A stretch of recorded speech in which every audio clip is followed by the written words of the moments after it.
Welcome back to Solo Adventures! My name is Livy, and I'm here yet again with another BGG Solitaire PnP contest game review. So today the game we're going to be taking a look at is Lightyears from Home, a card-based narrative game that you can play in the palm of your hand. So my video for this game is going to be a little bit different, just as it was with Multiverse Express.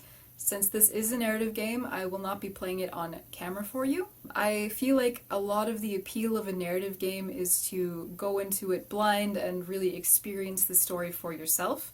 But if you absolutely feel like you are lost on how to play this game, I will provide a link in the description of Solo McLaughlin doing a playthrough of this game. So yes, while I will not be talking too much about the story, I am going to let you know what I thought about the overall gameplay and the mechanics. So Lightyears from Home is made up of this deck of jumbo cards, and they are printed front and back. And this is all the game is.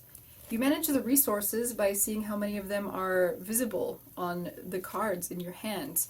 And kind of similar to Palm Island, you flip them around or rotate them when you make different choices.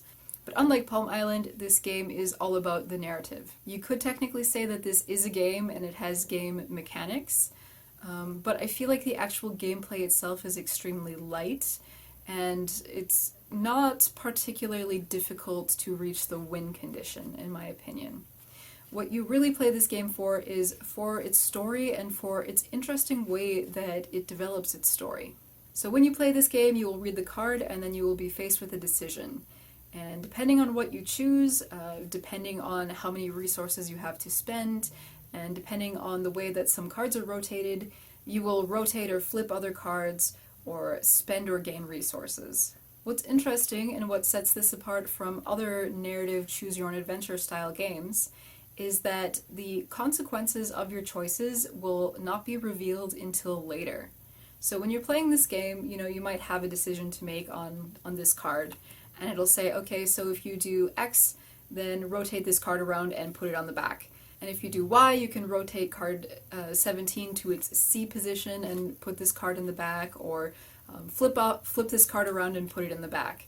This means that you will not really see what happens next in the story, or you will not really see what happens based on your decisions until you come across this card later. And the cards are shuffled at multiple points in this game, and so you can't really predict when the consequences of the past are going to catch up with you. As somebody who really likes narrative-based games and somebody who really likes game books, this game feels very odd and very different because of its disjointed sort of nature. Every card is more or less its own little scenario or its own little problem. And because of this, there isn't really a cohesive story per se that has a beginning, a middle, and an end.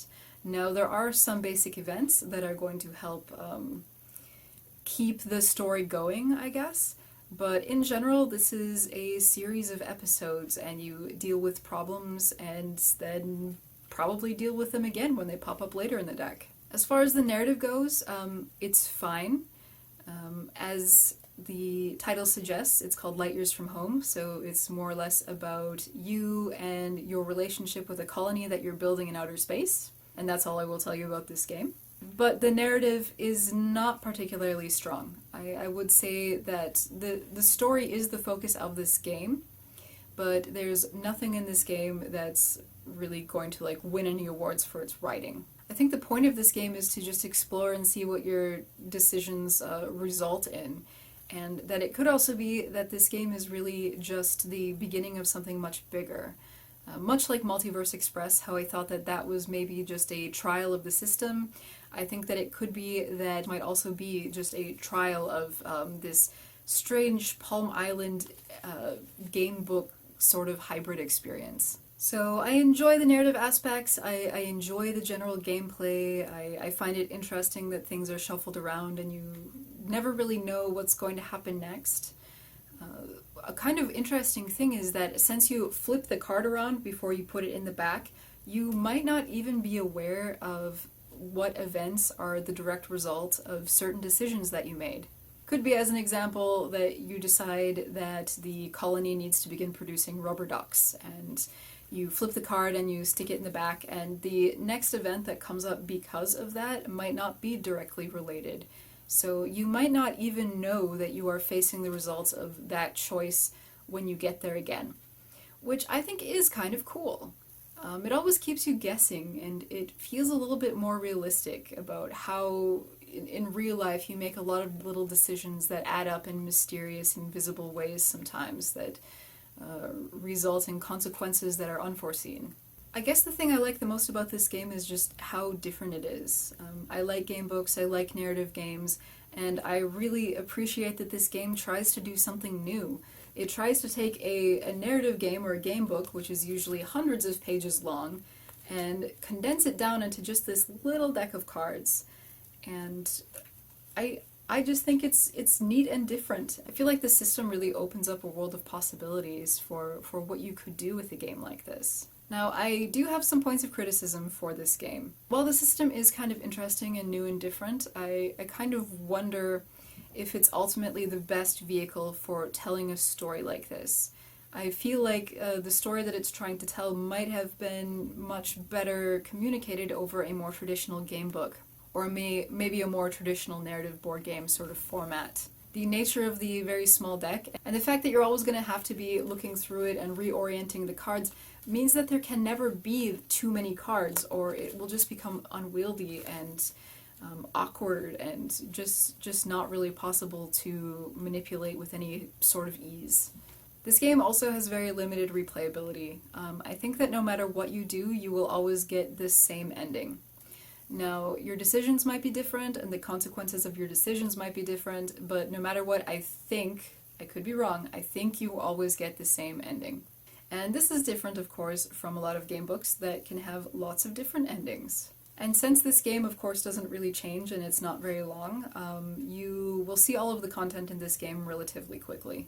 Something that I also don't like so much is that the instructions on the cards are so highly abbreviated and use so many symbols that it can be sometimes a bit confusing as to what the game wants you to do with which card and which way it wants you to orient it.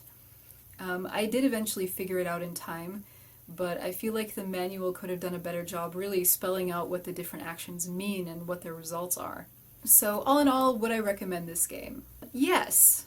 If narrative games are your kind of cup of tea, if you like game books, if you like this sort of thing, I think that this game is worth building, if only for just the novelty of it. It's something I've never seen before, and it definitely doesn't feel like anything else that I've ever played. It's not a perfect system, and the story is relatively short and not very replayable, but I had fun with it for the time that I did spend with it. So if this looks remotely interesting to you, print it out and try it. It's a pretty fast build, and I think you'll have at least some fun with it, because I know I did. Thank you so much for watching. If you haven't already, then please subscribe, and if you want to help support the channel, you can check out my Patreon. You can also check out the Facebook group for all things solo gaming. So until next time, stay adventurous.